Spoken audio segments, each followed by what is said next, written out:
मेरे पास कोई और चारा नहीं था। ये एक ऐसी लाइन है जो हम सबने कभी ना कभी कही है या कम से कम सुनी तो जरूर है। अपनी मजबूरियों को सही ठहराने के लिए हम इसका इस्तेमाल करते हैं। पर सोचने वाली बात यह है कि क्या ये सिर्फ एक बहाना है या सच में जिंदगी में ऐसे मोड़ आते हैं जहां सारे रास्ते बंद हो जाते हैं। चलिए आज इसी सवाल की तह तक चलते हैं। तो देखिए, आज हम इस पूरी बात को कैसे समझेंगे। पहले हम देखेंगे कि ये कोई चारा नहीं वाला बहाना हमारी रोजमर्रा की जिंदगी में कैसे आता है। फिर हम कुछ मुश्किल हालात पर नजर डालेंगे और देखेंगे कि बहुत ज्यादा प्रेशर में भी क्या हमारे पास चॉइस होती है।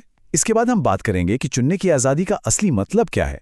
और आखिर में हम ये समझेंगे कि अपने फैसले की जिम्मेदारी लेना क्यों जरूरी है। तो चलिए शुरुआत करते हैं उन आम पलों से। ऑफिस का काम हो या घर की कोई बात, अक्सर हमें लगता है कि हम तो बस बंधे हुए हैं, मजबूर हैं।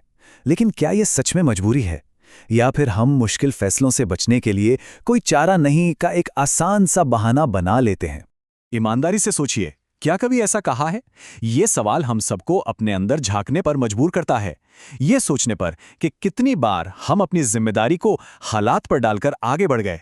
और इस विषय को समझने के लिए ये सोचना बहुत जरूरी है।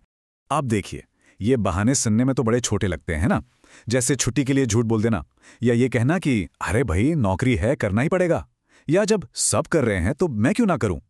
लेकिन मजे की बात यह है कि इन सभी बहानों के पीछे की सोच एक ही है। ये सोच कि हालात ने हमें मजबूर कर दिया, मुझे ये करना ही था। इस एक लाइन के पीछे हम ये मान लेते हैं कि कोई दूसरा रास्ता था ही नहीं। पर क्या सच में ऐसा था? अच्छा, इन छोटे मोटे बहानों से अब एक कदम आगे बढ़ते हैं और एक ऐसी सिचुएशन को देखते हैं जहां फैसले का बोझ बहुत बहुत ज्यादा भारी होता है। ये एक संवेदनशील उदाहरण है जो हमें दिखाएगा कि जब दबाव अपनी हदें पार कर जाता है तो क्या चुनाव का सिद्धांत तब भी लागू होता है। ये शब्द किसी ऐसे इंसान के हैं जो खुद को एक बहुत ही मुश्किल हालात में फंसा हुआ महसूस कर रहा है। यहाँ मजबूरी, परिवार, संतान, ये सिर्फ शब्द नहीं हैं। ये एक ऐसी दीवार की तरह लगते हैं जिसके पार कोई रास्ता ही नहीं दिखता। ये वो बेबसी वाली भावना है जहां लगता है कि चुनने की आज़ादी मानो छीन ली गई है। लेकिन सोर्स मटेरियल इस बेबसी को एक बिल्कुल अलग नजरिए से देखता है। वो कहता है कि ये विकल्प की कमी नहीं है, बल्कि दो बेहद मुश्किल, कांटों भरे रास्तों के बीच एक चुनाव है। एक रास्ता है कि परिवार और सुरक्षा के लिए हालात से समझौता कर लो, और दूसरा रास्ता है कि उस हिंसा को खत्म करने के लिए संघर्ष करो, भले ही अकेले और अनिश्चितता का सामना करना पड़े। दोनों ही रास्ते आसान नहीं हैं, पर चुनना तो पड़ता है। तो सबसे जरूरी बात यह नहीं है कि कौन सा फैसला सही था या गलत। मुद्दा यह है कि इस बात को पहचाना जाए कि एक फैसला लिया गया था, एक विकल्प को दूसरे के ऊपर तरजीह दी गई थी, और यह फैसला आखिरकार उस इंसान का अपना था। चलिए अब इस चर्चा को एक और लेवल ऊपर ले जाते हैं, उस सिचुएशन में जहां फैसले सिर्फ पर्सनल नहीं बल्कि प्रोफेशनल और नैतिक भी होते हों।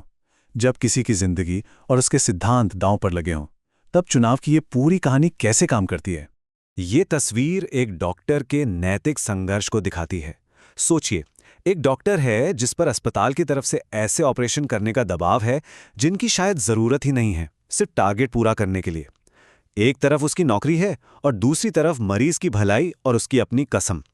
ये एक ऐसी दुविधा है जहां दबाव बहुत ज्यादा होता है। अब यहां देखिए, एक ही सिचुएशन में दो डॉक्टर दो अलग अलग चुनाव करते हैं। एक डॉक्टर कहता है मैं क्या करूं, ये मेरी नौकरी है, मुझे ये करना ही होगा। जबकि दूसरा डॉक्टर कहता है चाहे कुछ भी हो जाए मैं गलत नहीं करूंगा, भले इसका अंजाम कुछ भी हो। देखिए, बाहरी दबाव दोनों पर एक जैसा है, पर आखिरी फैसला उनकी अपनी प्राथमिकताएं तय करती हैं, और दोनों ही एक चुनाव कर रहे हैं। तो अब उस सबसे एक्सट्रीम सिचुएशन की बात करते हैं जहां लगता है कि चुनाव की सारी गुंजाइश ही खत्म हो जाती है। मतलब जब किसी की कनपटी पर बंदूक रखकर उसे कुछ करने पर मजबूर किया जाए। क्या ऐसी हालत में भी कोई विकल्प बचता है? सोर्स इसका एक बहुत ही दिलचस्प लॉजिकल ब्रेकडाउन करता है। उसके मुताबिक इस चरम दबाव में भी दिमाग एक चुनाव करता है। ये उस विकल्प को चुनता है जो उस पल की सबसे बड़ी प्राथमिकता को पूरा करे, जैसे परिवार की सुरक्षा। तो भले ही ये चुनाव जबरदस्ती करवाया गया हो, पर यह फैसला उस इंसान का ही होता है, अपनी सबसे कीमती चीज को बचाने के लिए किया गया फैसला। तो अगर हर हाल में, हर सिचुएशन में एक चुनाव मौजूद है, तो सवाल ये उठता है कि हमारे फैसलों के पीछे की असली ताकत क्या है। वो कौन सी चीज है जो हमें एक रास्ते पर ले जाती है और दूसरे से दूर। चलिए अब इस मूल सिद्धांत को समझते हैं। और जवाब सिर्फ एक शब्द में है, प्राथमिकता, यानी प्रायोरिटी। हमारे हर फैसले के पीछे हमारी अपनी प्राथमिकताएं होती हैं। जो चीज़ किसी एक के लिए सबसे ज़्यादा मायने रखती है, हो सकता है दूसरे के लिए वो कुछ भी ना हो। कोई देश के लिए परिवार कुर्बान कर सकता है, तो कोई परिवार के लिए कुछ भी कर सकता है। और यही प्राथमिकताएं हैं जो हमारे चुनाव की दिशा तय करती हैं। हाँ, ये बात बिल्कुल सही है कि हम पर परिवार, समाज, धर्म, पैसे, इन सब का दबाव होता है। और ये दबाव असली और बहुत शक्तिशाली होता है। लेकिन सोर्स का तर्क ये है कि ये दबाव हमारे विकल्प को खत्म नहीं करते, बल्कि उसे और ज्यादा मुश्किल बना देते हैं।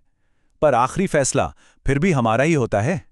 और ये हमें इस पूरी पहेली के आखिरी और शायद सबसे जरूरी हिस्से पर ले आता है, चुनाव और जिम्मेदारी के बीच का गहरा रिश्ता। अपने चुनाव को स्वीकार करने का मतलब है उसके हर अच्छे बुरे परिणाम को भी स्वीकार करना। सीधी सी बात है, अगर फैसला हमारा है तो उससे पैदा होने वाले कर्म और उसके फल की जिम्मेदारी भी हमारी ही होती है।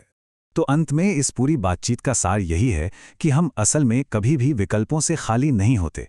हाँ, ये हो सकता है कि विकल्प बहुत मुश्किल हों, दर्दनाक हों, ऐसे हों जिन्हें हम कभी चुनना नहीं चाहेंगे, लेकिन वे होते ज़रूर हैं। एक चॉइस हमेशा होती है। और ये हमें इस आखिरी विचार के साथ छोड़ जाता है। ये मानना कि हमारे पास हमेशा एक चुनाव होता है, ये एक बहुत बड़ी ताकत भी है और एक भारी जिम्मेदारी भी। ये हमें अपने हर फैसले का मालिक बनाता है और उसके हर अंजाम का भागीदार भी। तो सवाल ये है कि आज हम और आप अपनी जिंदगी में किन चुनावों की जिम्मेदारी ले रहे हैं?